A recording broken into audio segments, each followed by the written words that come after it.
ಉದ್ಘಾಟನೆಗೂ ಮುನ್ನವೇ ಕುಸಿದ 500 ಕೋಟಿ ವೆಚ್ಚದ ರಸ್ತೆ. ಇದು ಬೆಂಗಳೂರಿನಲ್ಲಿ ಹೊಸ ರಸ್ತೆಯ ಸ್ಥಿತಿ. ಸಿಎಂ ಡಿಕೆಶಿಗೆ ಪ್ರೀತಿ.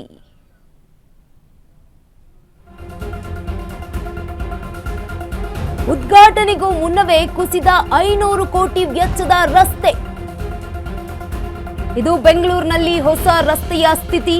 ಸಿಎಂ ಡಿಕೆಶಿಗೆ ಪ್ರೀತಿ. ಇದು ಸಿಎಂ ಡಿಕೆ ಶಿವಕುಮಾರ್ ಅವರು ನೋಡಲೇಬೇಕಾದಂತಹ ಸ್ಟೋರಿ. ಜೂನ್ 27ರಂದು ಉದ್ಘಾಟನೆಯಾಗಬೇಕಿತ್ತು. ಅದಕ್ಕೂ ಮೊದಲೇ ಕುಸಿದಂತಹ ರಸ್ತೆ. ಬಿಡಿಎ ರಸ್ತೆ ಕಾಮಗಾರಿಯ ಕಳಪೆ ಗುಣಮಟ್ಟ ಕಂಡು ದಂಗಾಗಿದ್ದಾರೆ ಜನ. ಬಿಡಿಎ ಗೋಲ್ಡನ್ ಜುಬ್ಲಿಯ ಯೋಜನೆಗೆ ಈಗ ಆರಂಭದಲ್ಲೇ ಭಾರಿ ಹಿನ್ನಡೆಯಾಗಿದೆ. 10.7 ಕಿಲೋಮೀಟರ್ ಮೇಜರ್ ಆರ್ಟಿಎಲ್ ರಸ್ತೆಯಲ್ಲಿ ಬಿರುಕು ಕಂಡಿರುವಂತದ್ದು. ಉದ್ಘಾಟನೆಗೂ ಮುನ್ನವೇ ರಸ್ತೆ ಕುಸಿತ, ಹೊರಬಿದ್ದಂತಹ ಜಲ್ಲಿ ಕಲ್ಲುಗಳು. ಕಡಬರಗೆರೆ ಹಾಗೆ ಮೈಸೂರು ರಸ್ತೆ ಮಾರ್ಗದಲ್ಲಿ ದೊಡ್ಡ ಅವ್ಯವಸ್ಥೆ ಕಂಡು ಬಂದಿರುವಂತದ್ದು. ವಾಹನ ಸಂಚಾರಕ್ಕೂ ಮುನ್ನವೇ ಹಾಳಾದ 500 ಕೋಟಿ ರಸ್ತೆ. ನೀರಿನಂತೆ ಹಣ ಸುರಿದ್ರೂ ಕೂಡ 3-4 ಕಡೆ ಕುಸಿದ ರೋಡ್. ಸಾಮಾಜಿಕ ಜಾಲತಾಣದಲ್ಲಿ ವೈರಲ್ ಆಗಿದೆ ರಸ್ತೆಯ ಫೋಟೋಗಳು. ಬಿಡಿಎ ಕಾಮಗಾರಿಯ ಕಳಪೆ ಗುಣಮಟ್ಟದ ಬಗ್ಗೆ ಈಗ ಆಕ್ರೋಶ ವ್ಯಕ್ತವಾಗ್ತಾ ಇದೆ. ಉದ್ಘಾಟನೆಗೂ ಮುನ್ನ ರಸ್ತೆ ಕುಸಿದ್ರೆ ಏನ್ ಗತಿ ಅಂತ ಜನರು ಪ್ರಶ್ನೆಯನ್ನ ಮಾಡ್ತಿದ್ದಾರೆ.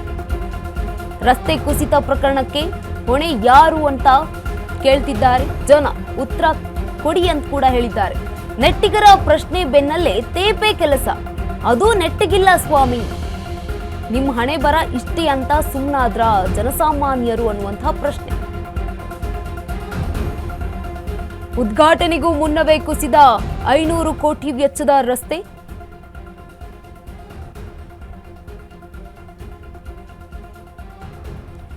ಈ ವಿಚಾರಕ್ಕೆ ಸಂಬಂಧಪಟ್ಟಂತೆ ನಮ್ಮ ಪ್ರತಿನಿಧಿ ಲಕ್ಷ್ಮಿ ವಾಕ್ಥ್ರೂ ಮಾಡಿದ್ದಾರೆ. ಏನ್ ಮಾತನಾಡಿದ್ದಾರೆ ಬನ್ನಿ ನೋಡ್ಕೊಂಡ್ ಬರೋಣ. ಬೆಂಗಳೂರನ್ನಾಗ್ಲಿ, ಬೆಂಗಳೂರಿನ ಸುತ್ತಮುತ್ತಲಿರುವಂತಹ ನಗರಗಳನ್ನಾಗ್ಲಿ ನಾವು ಅಭಿವೃದ್ಧಿಯನ್ನ ಮಾಡ್ತಾ ಇದ್ದೀವಿ ಅನ್ನುವಂಥದ್ದು ಕೇವಲ ನಾಮಕಾವಸ್ಥೆ ಅನ್ನುವಂತಹ ರೀತಿಯಲ್ಲಿ ಕೆಲಸಗಳು ಸದ್ಯಕ್ಕೆ ನಡೀತಾ ಇರುವಂತದ್ದು. ಇದೇನು ಮೊದಲ ಬಾರಿ ಅಲ್ಲ. ಮಳೆಗಾಲ ಬಂದ್ರೂ ಸಾಕು ನಮಗೆ ಸಮಸ್ಯೆಗಳು ಎದ್ದು ಕಾಣ್ತವೆ. ಅದರಲ್ಲೂ ರಸ್ತೆ ವಿಚಾರಕ್ಕೆ ಅಂತ ಬಂದ್ರೆ ಸಾಕಪ್ಪ, ನಾವು ಮನೆಯಿಂದ ಹೊರಗಡೆ ಕಾಲಿಟ್ರೆ ರಿಟರ್ನ್ ಮನೆಗೆ ಬರ್ತೀವಾ ಇಲ್ವಾ ಅನ್ನುವಂತಹ ಪ್ರಶ್ನೆ ಖಂಡಿತವಾಗಿ ಎಲ್ಲರಲ್ಲೂ ಮೂಡುತ್ತೆ. ಈಗ ನಾನ್ ತೋರ್ಸಕ್ ಹೊರಟಿರುವಂತಹ ಜಾಗ ಜೊತೆಗೆ ಇಲ್ಲಿ ಆಗ್ತಾ ಇರುವಂತಹ ಕೆಲಸ, ಈ ಎರಡನ್ನೂ ನಾವು ಚೆಕ್ ಮಾಡ್ತಾ ಹೋಗ್ತೀವಿ. ನಮ್ಮ ಅಶ್ವವೇಗ ಸುದ್ದಿವಾಹಿನಿ ಸದ್ಯಕ್ಕೆ ಇಲ್ಲಿ ಈಗ ಬಂದಿರುವಂತದ್ದು. ಇದು ಕಡಬಗೆರೆ ಟು ಏನು ಕುಂಬಳಗೂಡ್ಗೆ ಹೋಗುವಂತ ಸಂಪರ್ಕ ಕಲ್ಪಿಸುವಂತ ಹೊಸ ರಸ್ತೆಯನ್ನ ಸದ್ಯಕ್ಕೆ ಮಾಡ್ತಾ ಇರುವಂತದ್ದು. ಸದ್ಯಕ್ಕೆ ಇದು ಇನ್ನೂ ಸಹ ಇನಾಗ್ರೇಷನ್ ಆಗಿಲ್ಲ. ಇನಾಗ್ರೇಷನ್ ಆಗದೆ ಇದ್ರೂ ಸಹ ತೇಪೆ ಹಚ್ಚುವಂತ ಕೆಲಸಗಳು ಮಾತ್ರ ಸಖತ್ತಾಗಿ ನಡೀತಾ ಇರುವಂತದ್ದು ತಾವು ದೃಶ್ಯಾವಳಿಗಳಲ್ಲಿ ಗಮನಿಸ್ತಾ ಇದ್ದೀರಾ. ಇದು ಮೊನ್ನೆ ಆಗಿರುವಂತದ್ದು. ಇಲ್ಲಿ ಸಂಪೂರ್ಣವಾಗಿ ರಸ್ತೆ ಕುಸಿದು ಹಾಳಾಗಿತ್ತು. ಅಂದ್ರೆ ಹಾಳಾಗಿರೋದು ಏನು ತಾನಾಗಿ ಹಾಳಾಗಿದ್ದಲ್ಲ. ಅಂದ್ರೆ ಅಷ್ಟು ಚೆನ್ನಾಗಿ ನೀಟಾಗಿ ಕಾಮಗಾರಿಯನ್ನ ಮಾಡಿದ್ರು. ಆ ನಿಟ್ಟಿನಲ್ಲಿ ಕೆಲಸವನ್ನ ಮಾಡೋದಕ್ಕೆ ಮುಂದಾಗ್ತಾರೆ. ಆದ್ರೆ ಅದಾದ ಬಳಿಕ ಇದು ತೇಪೆ ಹೆಚ್ಚುವಂತ ಕೆಲಸವನ್ನ ಸದ್ಯಕ್ಕೆ ಮಾಡಿರುವಂತದ್ದು. ಆದ್ರೆ ಸಂಪೂರ್ಣವಾಗಿ ನಮಗೆ ದೃಶ್ಯಾವಳಿಗಳಲ್ಲಿ ಕಂಡು ಬರ್ತಾ ಇರುವಂತದ್ದು ಕಳಪೆ ಕಾಮಗಾರಿ ಅನ್ನುವಂಥದ್ದನ್ನ ಸದ್ಯಕ್ಕೆ ಕಂಡು ಬರ್ತಾ ಇರುವಂತದ್ದು ತಾವು ದೃಶ್ಯಾವಳಿಗಳಲ್ಲಿ ಗಮನಿಸ್ತಾ ಇದ್ದೀರಾ, ನೋಡ್ಬೋದು. ಈ ರೀತಿಯಾಗಿ ಯಾವುದೇ ಒಂದು ಕೆಲಸವನ್ನ ಮಾಡಿದ್ರು ಸಹ ಹೇಳ್ತಾರೆ ಅಧಿಕಾರಿಗಳು, ನೀಟಾಗಿ ಮಾಡಿದ್ದೀವಿ, ನಾವು ಕೆಲಸವನ್ನ ಮುಗಿಸಿದೀವಿ, ಅಭಿವೃದ್ಧಿ ಕೆಲಸ ನಡೀತಾ ಇದೆ ಅಂತ ಹೇಳಿ. ಆದ್ರೆ ಸದ್ಯಕ್ಕೆ ಕಂಡು ಬರ್ತಾ ಇರುವಂತಹ ಅಭಿವೃದ್ಧಿ ಕೆಲಸ ಯಾವ ರೀತಿಯಾಗಿದೆ ನೋಡ್ತಾ ಇರ್ಬೋದು ಹೇಗಿದೆ ಅಂತ ಹೇಳಿ. ಸೊ ಅಭಿವೃದ್ಧಿ ಕೆಲಸ ಆಗ್ಬೇಕು ಅಂತಂದ್ರೆ ಇಲ್ಲಿ ಸಂಪೂರ್ಣವಾಗಿ ನಮಗೆ ಕಾಣುವಂತಹ ದೃಶ್ಯಾವಳಿಗಳಲ್ಲಿ ಕಾಣುವಂಥದ್ದು ಅಂತಂದ್ರೆ ಇದು ಸಂಪೂರ್ಣ ಕಳಪೆ ಕಾಮಗಾರಿ ಅನ್ನುವಂಥದ್ದು ಕಂಡು ಬರುತ್ತೆ. ಎಸ್, ನೋಡ್ಬೋದು ನೀವು. ಸ್ವಲ್ಪ ನಾವು ಪುಷ್ ಮಾಡಿದ್ರು ಸಹ ಸಾಕು, ಎದ್ದು ಬರುತ್ತೆ ಇಲ್ಲಿರುವಂತಹ ಟಾರು. ಈ ರೀತಿಯಾದಂತಹ ರೀತಿಯಲ್ಲಿ ಏನು ಕೆಲಸಗಳು ಸದ್ಯಕ್ಕೆ ಇಲ್ಲಿ ಆಗ್ತಾ ಇರುವಂತಹದ್ದು. ಎಸ್, ನೋಡಿ ಇಂತಹ ಏನು ಈ ರೀತಿಯಾಗಿ ಕೆಲಸವನ್ನು ಮಾಡಿದ್ದಾರೆ. ಆದರೆ ಇದು ಮತ್ತೆ 2ನೇ ಬಾರಿ ಇದು ಹಾಕಿರುವಂತಹದ್ದು, ಟಾರ್ ಹಾಕಿರುವಂತಹದ್ದು. ಆದರೆ ಒಟ್ಟಾರೆಯಾಗಿ ಸರ್ಕಾರ ಏನು ಕೆಲಸ ಮಾಡ್ತಾ ಇದೆ ಅದು ಜನಸಾಮಾನ್ಯರಿಗೆ ಆಗಲಿ ಅಥವಾ ಮಾಡುವಂತಹ ಕೆಲಸಗಳು ಉತ್ತಮವಾಗಿದಾವ ಅನ್ನುವಂಥ ಪ್ರಶ್ನೆ ಖಂಡಿತವಾಗ್ಲೂ ನಮಗೆ ಕಾಡುವಂತಹದ್ದು.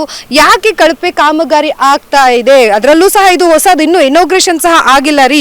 ಇನಾಗ್ರೇಷನ್ ಆಗದೆ ಇರುವಂತಹ ರಸ್ತೆಯ ಪರಿಸ್ಥಿತಿಯೇ ಹಿಂಗಾದ್ರೆ ಇನ್ನು ರಸ್ತೆ ಗುಂಡಿ ಬಿದ್ದಿರುವಂತಹ ರಸ್ತೆಯ ಪರಿಸ್ಥಿತಿ ಹೇಗಾಗುತ್ತೆ ಅನ್ನುವಂಥದ್ದು.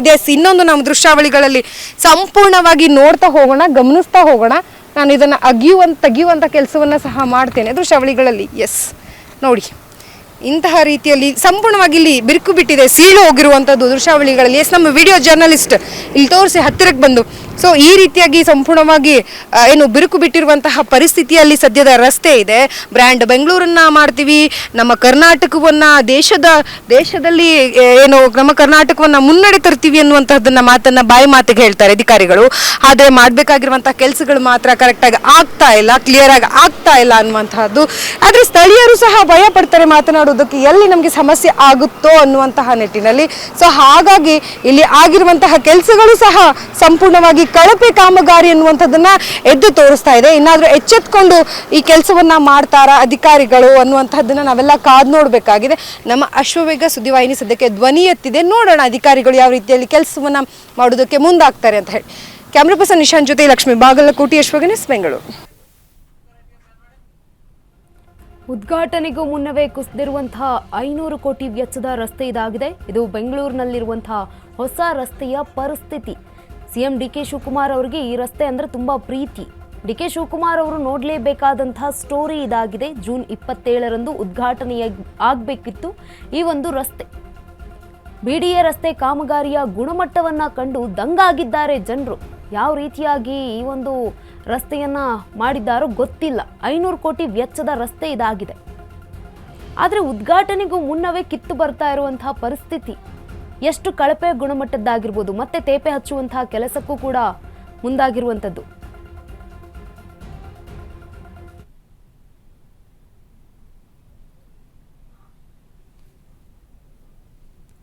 ಎಸ್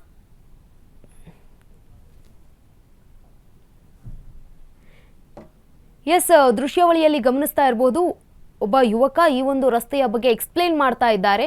ಈ ಒಂದು ರಸ್ತೆ ಇನ್ನೂ ಕೂಡ ಉದ್ಘಾಟನೆ ಆಗಿಲ್ಲ. 500 ಕೋಟಿ ವೆಚ್ಚದಲ್ಲಿ ಈ ಒಂದು ರಸ್ತೆಯನ್ನ ನಿರ್ಮಾಣ ಮಾಡ್ತಾ ಇರುವಂಥದ್ದು ಬಿಡಿಎ.